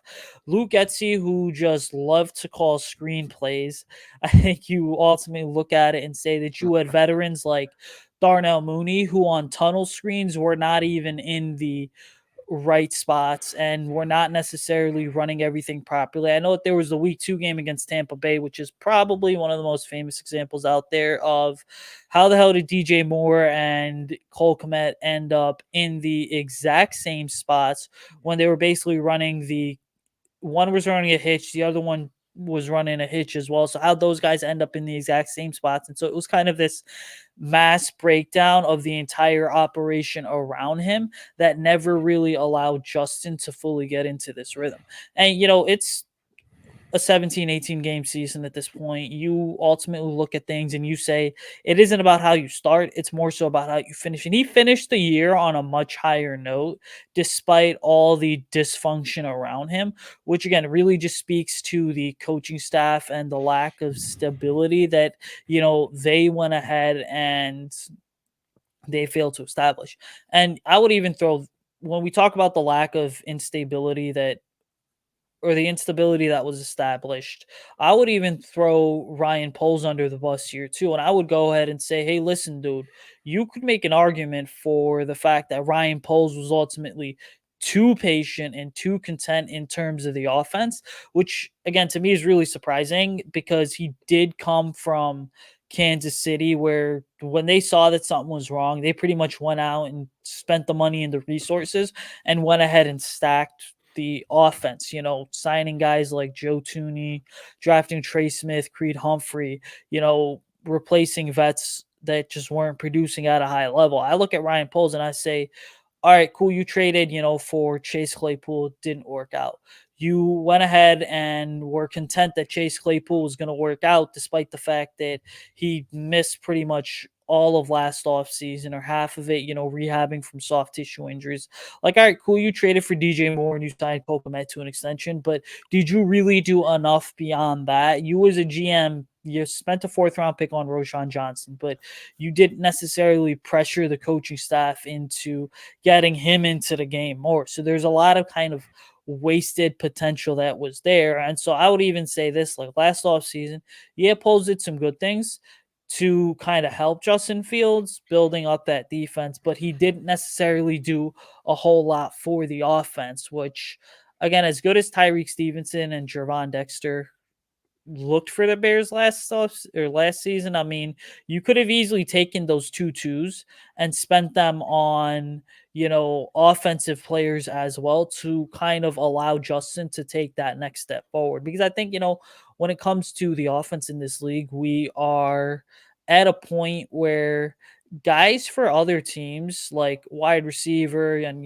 running back, I would even say tight end, they're coming in and they're producing at a really high level and they're producing right away. You look at what the Lions did with Jahmyr Gibbs and Sam Laporta, and that makes me think, okay, why can't, what was Poles doing in terms of not being able to bring in the guys for this coaching staff that could go ahead and produce instantly at a high level? But I think that falls on the former OC as well. I mean, don't you think he brought in some players? Don't you think he brought, he brought in a Tyler Scott. All right. He brought in a Velus Jones. And I'm not saying that they're world beaters, but they, you don't put, they didn't put him in the right position. All right. I think Tyler Scott didn't get enough time. I think Tyler Scott needs to mature. I also think the bright lights might have been too big for Tyler Scott, truth be told. I don't know. Good thought process there. But he's gone. He's gone now. That dude is gone. Now, what's your confidence now in this new guy? This new guy's work with Russell Wilson. All right. He had over 3,000 yards. I want to say 26 touchdowns and single-digit interceptions his last year in Seattle when he worked with Waldron. And then Waldron's also worked with Geno Smith. All right, Geno Smith has had a couple of good years to the point where they gave him an extension. All right, he was a wayward veteran. Then they bring in Kerry Joseph. They bring in Thomas Long, off the passing game coordinator. How much better do you think Justin Fields will get now that he has an offensive coordinator who, one, has called plays, two, has worked with quarterbacks with various skill sets, some similar to Justin, and three, has a good staff behind him, coaching. You got the quarterback coach, passing game coordinator. You actually have guys who are experienced now. How much bigger of a jump, if they keep Justin, how much bigger of a jump do you expect from Justin with some good coaching, some proven coaching? Yeah, there can be a massive jump because if you look at Waldron's scheme, and again, I've kind of spent the last couple weeks here since it's been slow in the Bears world beyond just the quarterback discussions on Twitter, doing something incredibly productive, which is digging into the Shane Waldron offense. And again, this offense is really interesting and can really mirror what are some of Justin's strengths. And the reason being is because in this offense, you have what you call the marriage of the run and the pass, right? In terms of you don't really know whether it's going to be a run or a pass play. It's an offense that's very good at disguising a lot of it. So there's one play in specific that I broke down where I was like, forget the routes that the wide receivers are running, just kind of look at the offense. And what you had two tight ends to one side along with two wide receivers to another side, right? So you're in this kind of base, really condensed 2x2 look, right? But then you all of a sudden get a tight end moving to one side, and then you get the wide receiver moving to the opposite side. And so you kind of went from this incredibly condensed to now this really spread out 2x2 formation, right? And then what happened is if you look at that specific play, the quarterback was reading it from outside to inside, looking at DK Metcalf, then he was looking at Will Dissly, and then he was looking at Noah Fant, and then Tyler Lockett, who happened to be on the opposite side of the formation. And at some point, all those guys were open. So when you have two guys going in motion, what that effectively did is it number one went ahead and gave the defense, it basically allowed the offense to see what the defensive coverage is here. Are they showing man or are they showing zone? And then based on that, it allowed Geno Smith to just go through his progression. So it really, in a way, was giving the offense a massive advantage, which, again, if you compare this to the Luke Getsy offense, again, they're kind of from the same tree, but there's a lot of variations that exist. The Luke Getsy offense would just kind of have, one guy in motion, and there was never really anything fancy about it. And then you automatically knew, okay, is this going to be a run or pass, right? It's like when the Bears last year would line up in their kind of 2x2 sets with that's 2 receivers and then maybe a tight end as well as another receiver. I mean, on both sides of formation, they would have a running back. It was like, all right, cool. It's either going to be a screen or it's going to go ahead and be a run right down the middle. Whereas this Shane Waldron offense, they're gonna keep defenses on their toes because there's multiple guys going in motion at once, and it's gonna allow guys to go ahead and make them basically guess in terms of, all right, is this going to be a design run for the quarterback? Is this going to be a handoff? Or is this going to kind of be a play that's designed to pick up, 5, 6, 7 yards, just get the ball out of the quarterback's hands quickly? Mm-hmm. And guys, again, we're joined by Usay Koshal. He covers the Bears for BearReport.com. We're talking Bears football here on Shawn and Maya in the morning on Sports Zone Chicago. What do you do with the 9 pick? There's a lot of talk. Keep the number 1 pick, trade the number 1 pick. Okay, well, we'll figure that out. What do you do with the number 9 pick? Do you stay offense or do you go defense? Do you go center? Do you go wide receiver? GM Koshal, what are you thinking with the number 9 pick? Or do you trade back? Yeah, I think it's going to be, 2 or 3 of the possibilities that you mentioned are really in serious consideration here. Now, I'm going to go with this. So, and I'll kind of hand out, options for both scenarios. But I think if you trade back, which should be an option that a lot of people are not talking about, it needs to be talked about more. And why do you trade back? You trade back simply because, number one, this is a really good wide receiver class. When the NFL world gets to Indianapolis next week, there's going to be a handful of guys that, again, this fan base really isn't talking about right now, like a Lad McConkey from Georgia, Johnny Wilson, Xavier Legette, Xavier Worthy even. You look at Brian Thomas Jr. from LSU that are ultimately going to go ahead and vault themselves into that round 1 conversation. And then the second thing is you've got 1, 9, and 73 in the 3rd round. Well, what happens if, that gap from 9 to 73, you're missing out on a lot of talent. I do believe that really the meat and the best value in this draft class is kind of that late 1st to early 2nd round, which is why I would not be surprised to see them trade back at all and acquire a pass catcher. You ultimately have to look at this too. I mean, there's one interior offensive lineman in Jackson Powers Johnson who had a great week at the Senior Bowl. He's definitely a Ryan Poles, Ian Cunningham type interior offensive lineman. So he would be a guy that I think you trade back into the first, you trade back in round 1, you accumulate a couple extra picks, possibly get yourself a 2nd round pick. And then what happens is now you put yourself in a position to basically go with 4 players in the top 100, all guys that should technically be day 1 starters for you, compared to just having the 3 picks. If you decide to stay pat at the 9th overall pick, I mean, I think it has to be a wide receiver there, whether it is, a Rome Odunze or a Malik Neighbors, or even, one of the guys that I kind of just mentioned. I look at pass rusher and I say, all right, this is a good group this year, but it's not necessarily a group that features any sort of guy worth drafting inside the top 10 where there's, a massive guy that's going to be a game changer for the foreseeable future. It's like there's no, Kayvon Thibodeau or Aiden Hutchinson. It's interesting because I talked to Joe Gaither, a good friend of mine who covers Alabama football. And, one of the things that he kind of mentioned is he's like, look, a guy like a Dallas Turner or Chop Robinson, especially Dallas Turner or the UCLA kid, they're all great players, but are they really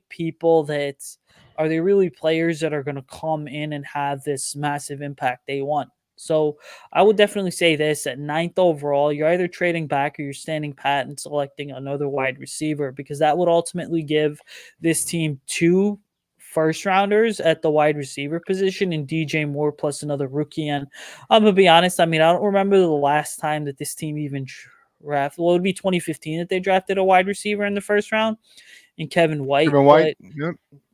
They've never had like 2 high round 1 picks at the receiver position on the roster in the modern era. Yeah, they didn't. They had 2 productive receivers, and I'll talk. That's Brandon Marshall and Alshon Jeffrey, but Jeffrey was a third pick, fourth round pick, somewhere in there. But yeah, drafting 2 wide receivers is something that they haven't done, and that's something that I like. That's I think they definitely need to. I'm Team Justin, but even if you don't and you trade Caleb Williams, you're going to need weapons. I shouldn't say trade. If you trade Justin and draft Caleb Williams, you're going to need weapons. And again, for me, I just don't see the value in that. I see the value in the haul. I see the value in the picks. Okay, because with the picks, you can trade back from those picks. All right, like we traded back from we got the Eagles pick from last year, and it was a 4th round pick this year, I want to say. All right, because they wanted Jalen. All right, we swapped spots with them. They gave us a 4th round pick. Okay, cool. So I think, again, that's the best way to build a draft. I want to see two. I think if we stay, I'd love to get a wide receiver at first. I think we can do the double trade back, truth be told. I think go 1 to 2 and 2 to 3. But if not, fine. I think Marvin Harrison Jr., if we can get him with the first pick at number 2, it'd be perfect. Our first pick, which would be number 2, I think that would be perfect. And then number 9, I don't know, man. I really like Brock Bowers. I really like him. And imagine DJ Moore. All right, Marvin Harrison Jr., Brock Bowers on this team to go along. You know what I mean? Like that's really, really Cole Kmet. That's really, really tantalizing to have 2 good tight ends, 2 good wide receivers. Yeah, that's really tantalizing. But I don't know how it's going to play out, man. I don't know. I think they should go more offense. Would you be mad if they picked up an offensive lineman with the 9th pick, Joe Alt? I mean, most likely he'll be gone. Him and Olu will probably be gone. But hey, if you go to 9. Let's not forget the first 3. I mean, there are going to be 3 picks that are going to be most likely quarterbacks. So now you're only dealing with 6. You got Marvin Harrison Jr. That's 4 picks. So I'm going to deal with 5. Would you be mad if they took an offensive lineman at 9? Absolutely not. I wouldn't be mad. And again, I actually went ahead and went back and watched some Notre Dame and Penn State games. Olu Fashanu and Joe Alt, 2 guys where they're obviously really phenomenal. They're going to go on to start and be, all pros at the next level here. They've just got really good hands, anchor. They've got phenomenal awareness as well. There's not a lot of offensive linemen that you look at, especially at the college level, that will block their initial assignment and then see another defender kind of flying off the edge or just coming out of nowhere and block that second guy's one. That's something that, Fashanu and Joe Alt have done really well. I also look at this and I say this, okay, Braxton Jones, we know the background that he has. He's played a lot of guard when he was in college, so that gives you a lot more flexibility when it comes to building this roster. I also go ahead and I say this, okay, well, anytime you have a opportunity to add to a certain position group and just keep adding and stacking talent to that position group, I mean, it's something that you as a GM seriously have to consider. So I remember, Lion general manager Brad Holmes going ahead and saying, well, we want to make sure that we've got monsters at every single position group and that we're well stacked with talent. To me, that's, that Amon-Ra St. Brown was really good. You went ahead and you took Jameson Williams anyway because you wanted to keep stacking that wide receiver room. I see the same thing here with the Bears and that offensive tackle room. Like, if you have an opportunity to go out and upgrade the offensive tackle position, go out and do it. And why? Because as solid as Braxton Jones has been, I mean, the reality of the league is that if there's another guy out there that's better, that's going to continue to help develop your quarterback, that's going to continue to help elevate your offense, I mean, you have to take him by all means, simply because at the end of the day, you're not just doing what's best for one player, right? You're doing what's best, quite frankly, for the entire team. Okay. Dude, that's good stuff, man. Really, really good stuff. We're gonna have you back. We're definitely gonna have you back, bro. That was good stuff. I enjoyed our conversation, and definitely look forward to seeing you in the press box next season. Are you heading down to Indy at all?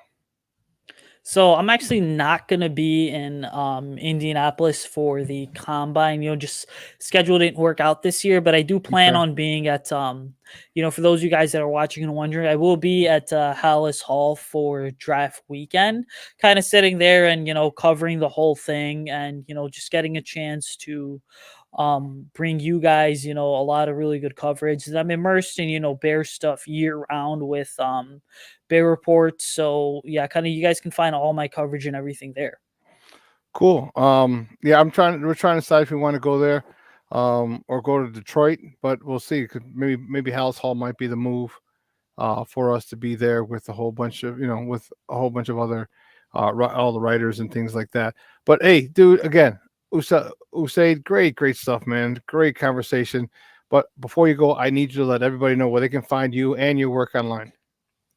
Yeah, guys, you can follow me on Twitter or X, whatever you want to call it, at Usaid Koshal. You can check out my work on the Bear Report website. I also go ahead and do the Picks for Polls podcast through Bear Report, and that's kind of where we go ahead and we talk college football and the NFL draft as well as Bear stuff year round. We got a cool podcast series starting here actually this week, where what we're going to be doing is bringing on beat writers and guys who cover other teams and that could potentially trade up and make a move at quarterback, and talking about what those teams could do, as well as what kind of compensation in a trade with the Bears that those teams would be willing to give up and what the Bears could get. Dude, that's awesome. Dude, great stuff, man. Really, really, really great stuff. I appreciate it, man. We will have you back. Great combo, bro. But we'll talk soon. You have a great day. All right, Baba. Appreciate it. Absolutely. Thanks, Shawn. All righty. Guys, that was Usaid Koshal from BearsReport.com. That was dope stuff. Good. We're definitely going to have him back. Definitely going to have him back. Man, that was awesome. Awesome stuff. I'm excited. I'm telling you what's going to happen with when they keep Justin. What's going to happen? And people, what's really funny is I was talking to somebody.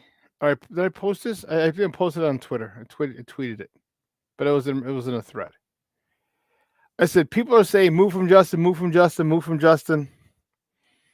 All right, and they're like he hasn't developed. He can't do this. He can't do that. He can't. First of all, a lot of stuff that they say, they don't know. That's for starters. Secondly, they ask, well, they say move on from Justin, and I'm like, wait a minute.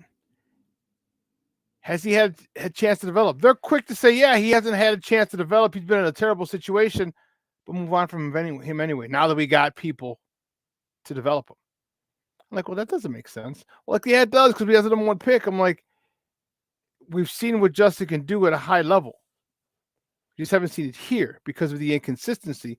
And as I said, you see my shirt. Coaching matters. Big shout out to Mr. Smokefellow's wife, Mrs. Mull, for making this shirt for me, getting this shirt to me. I truly, truly appreciate it. I love it.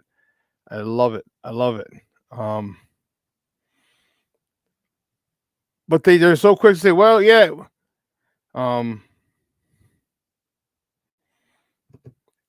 get rid of him, even though we know he didn't have a good environment here. And I'm like, despite the lack of environment, you saw what he was able to do. Yes, he's had. I'm telling you, I'm not gonna run away from or hide from or not mention the fact that he has shortcomings. Yeah, but so do all quarterbacks. Okay, and that's where coaching comes in. And now we have a guy. I don't even want to say a guy. I say now we have an offensive staff that can help correct a lot of the issues. It's so funny when you get. Yeah. They're ventriloquist dummies for the negative media. They really are. I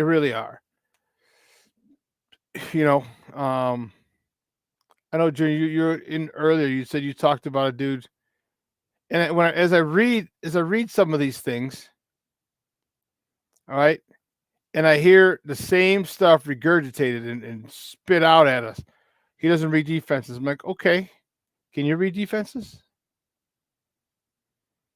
How are you going to be able to tell that he can't read defenses if you don't read defenses? Well, so what you're saying is you heard it from someone else. And again, is it possible that that person has an agenda? Is it whatever their agenda is? I don't know. Why? Maybe they don't like Justin Fields. Maybe they don't like Ohio State. I don't know. But unless you can tell yourself,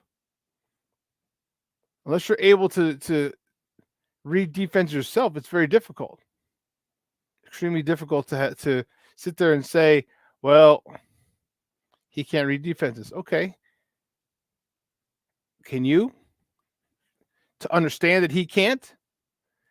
And the funny thing is you say, can you? The first thing out of the mouth is, well, I don't have to. I'm like, well, you have to in case if you're going to tell me that he can't read defenses, you better be able to be able to definitively say that he can't read defenses. And the way to definitively say it is if you can read defenses and you can tell he's unable to read them. Because you can't go by what people say. Because guess what? Even some of the mainstream media on national platforms, they don't get it either. They don't understand it either. They make mistakes as well. Like I don't trust people. And for people who say he can't read defenses, they're completely wrong. Completely off. Completely off. And to hear them say that is like, okay, when you say that now, I put you in a category of not knowing football very well. Not knowing football very well, but acting like you do.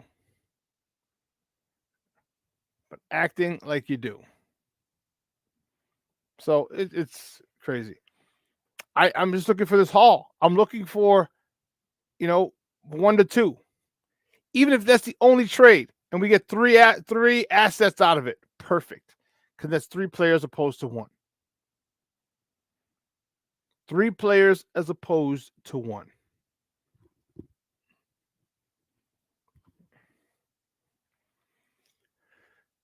Again, I am more than happy to come off. I shouldn't say more than happy. I'd be willing to come off of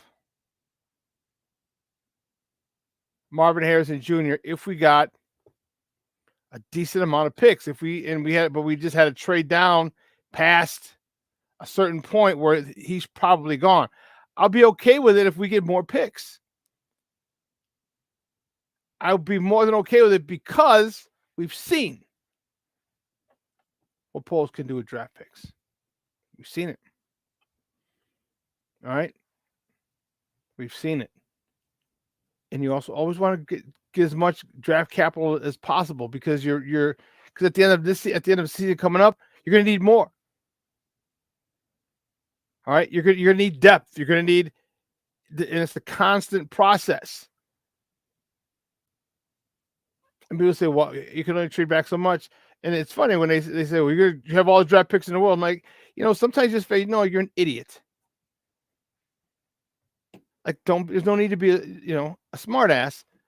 No, we don't want to trade all the picks, trade back and have a whole bunch of picks. No, we're going to use them.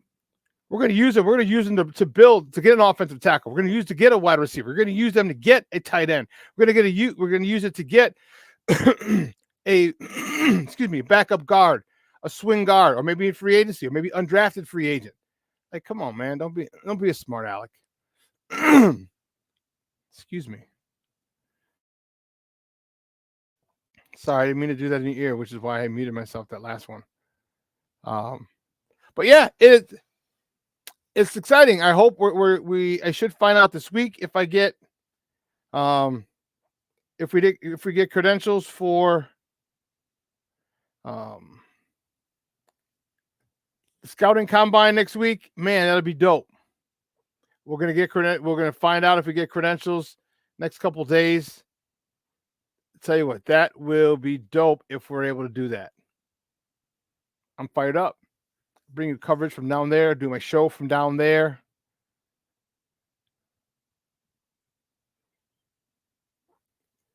Yeah, Keith, strong wide receiver draft this year. Strong draft at a lot of positions. Yeah. So we talked about it, on show that I do every day. It's a daily show on Mondays and Fridays. Like today, the show is at 3. Tuesday, Wednesday, and Thursday, the show is at noon. Okay. Yeah. And Nomad does a great job of scouting, of putting people in front of us that we didn't know. And getting us to watch people. Thanks, Brian. Thank you very, very much. That'll be dope if we do get credentials.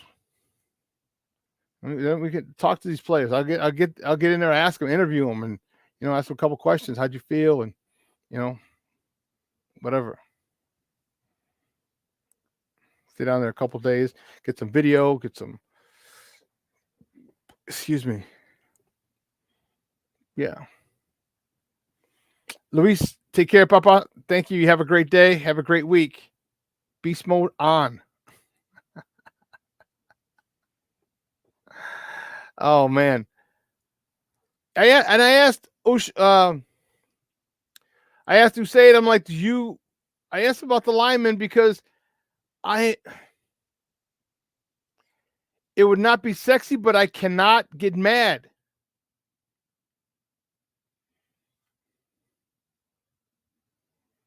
Credentials will be Shawn, unless I feel like I'm going to act up and get drunk and act a fool or slap somebody. Then the credentials would be for Greg. Thank you for asking.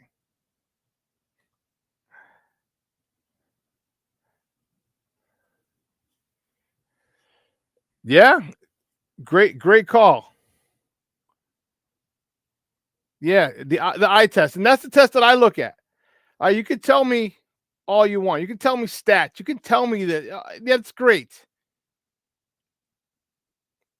Yeah, you played against Utah State.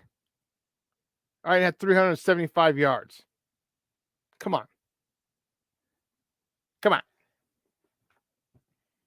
The eye test is what I want to see. The eye test. Which is why next year we're definitely going down to Mobile, Alabama. Roll damn Tide. Roll damn Tide.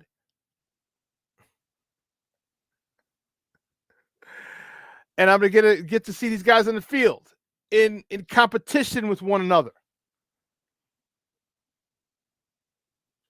Yeah, definitely going down to Mobile next year. Just found out a buddy from high school lives in Mobile. Remember I was telling you guys a couple weeks ago? So yes, we have because I want to be down there. I want to see who's the up and comers. I want to see some youngsters. I want to see some guys compete against each other. That's the thing. When I get to see people compete, that's what I want. Because you're going to be competing for the rest of your life, really. But while you're in the NFL, how are you holding up? Because all these guys want a shot. Now how well do you win? I want to see you lose and get your ass kicked, and then I want to see you come back and win. That's what I want to see. Because you're with the best of the best, and you're with guys who are fighting, who are starving, will do anything to get to the NFL, looking for that payday to change the course of their family name for generations to come. They're motivated.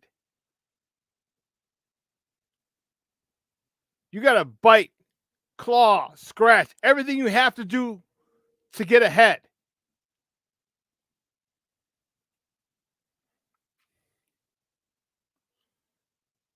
$65 South all the way to Mobile, huh? Okay. All right.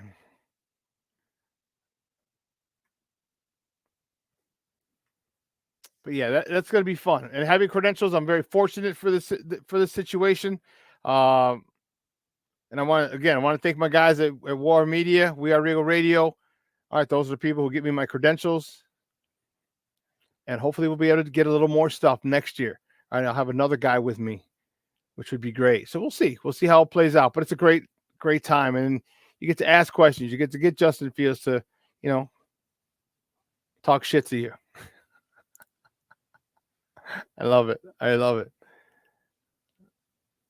So next, and it's a good thing. Maybe I will go to House Hall. Get credentials, sit there with those guys because I want to see. Because I'll tell you what, I want to see, and I'm telling you, they better trade Justin because if they keep him, the Bears keep Justin Fields, I will be in the face of all instigators. I will become intolerable. I'll become intolerable. I mean,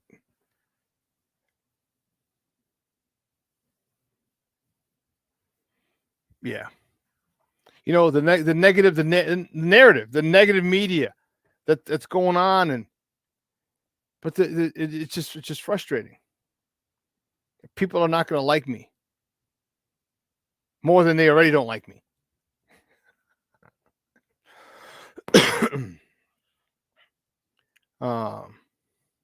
Yeah. You're going to a Georgia game yourself? Nice. Okay.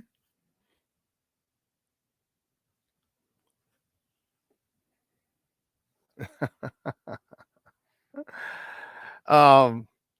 cool. I'm telling you, Sports Zone Chicago is doing a lot. We're doing a lot of cool stuff, man.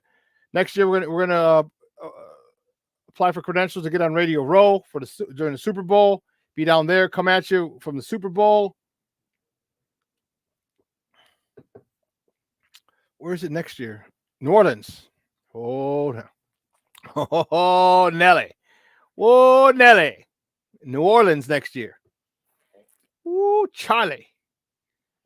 So big thing coming for Sports Zone Chicago. Make sure, hey, listen, if you're not following us on Facebook and on YouTube, please follow our YouTube, subscribe to our YouTube channel.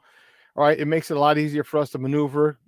All right. Get some sponsorships and some other stuff and, super chats and things like that.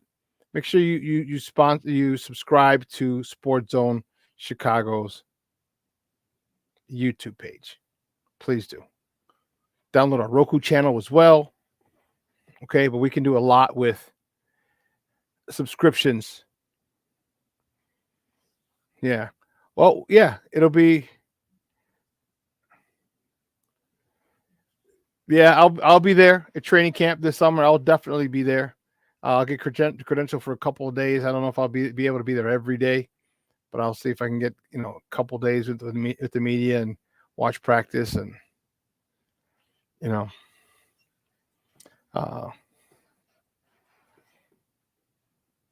yeah, it's weird. It's weird. It's when I go, I get a feeling, and maybe it'll change this year because it'll be my second year there. But like, not a lot of people rock with me. All right, not a lot of big names, and not that I care because I know as much football as anybody. I'll tell you what, there's nobody who knows more football in that press room than me. No, I can guarantee you. That I can guarantee you. You may know a lot, and I respect that, but there's nobody who knows. No. So I don't know if it's intimidation because I don't seek their. I see some people in there seeking their approval, like going up to somebody, "Hey, buddy, how are you?" Just kissing their ass and slobbing all over the. No, come on, dude. I don't need to be. I don't need anyone to like me. All right, I know exactly what I know. Man. And there's some people in there that they know I don't like them. They know. There's not even a question. There's a couple people who big time me and stop coming on my show. I was like, all right, bet. And I see him. I just look at him like, all right, whatever. You know. But it's a fun experience. I can't wait to get down there. Get to training camp. That'll be dope. Season next year, Super Bowl for Radio Row. And hopefully within 2 years, our Bears will be competing for a Super Bowl. And they will do that if they have a chance to do that if my man Justin Fields is at the helm. Yes. Yes, yes, yes. And some people don't believe it, and that's cool. Don't come running. Don't come wandering back on this bandwagon. We tell you, sons of biscuits. But also the draft. I'm looking forward to the draft. It's going to be awesome. And I just can't wait. I can't wait to see what we do. There's a lot of options. And Ryan Poles has to go through every single possible scenario. And wow, it's got to be exhausting. But I love it because you know what happens is when you're prepared and this situation arises, it could be the craziest one. They'll be like, okay, here's what we do. All right, we go back to our big board, or we do this, or we do that. I know, and the thing it seems from Ryan Poles, he's very meticulous. He's very detail oriented, which is why and they already said they went through a million things last year. Okay.